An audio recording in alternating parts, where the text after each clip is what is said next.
Technology frequently produces surprises that no one predicts. But the biggest and most fantastical developments are often anticipated decades in advance.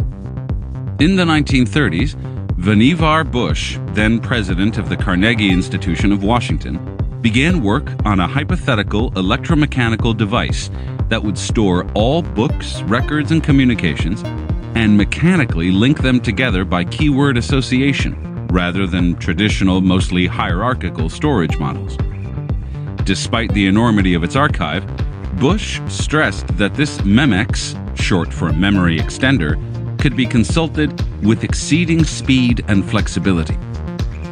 In the years that followed this early research, Bush became one of the most influential engineers and science administrators in American history.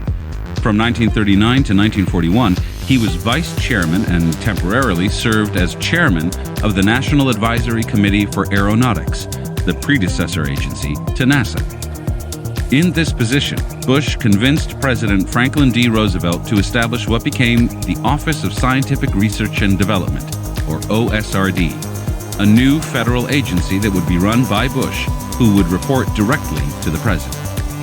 The agency was provided nearly unlimited funding, primarily for secret projects that would aid the United States' efforts in World War II.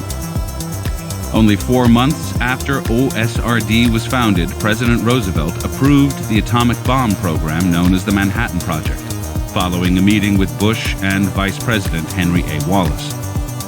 To manage the program, Roosevelt created a top policy group consisting of himself, Bush, Wallace, Secretary of War Henry L. Stimson, Chief of Staff of the Army General George C. Marshall, and James B. Conant, who headed up a sub-branch of OSRD previously run by Bush.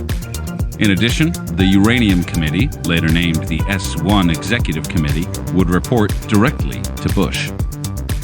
After the war ended in 1945, but 2 years before he left his role as director of the OSRD, Bush wrote 2 famous essays.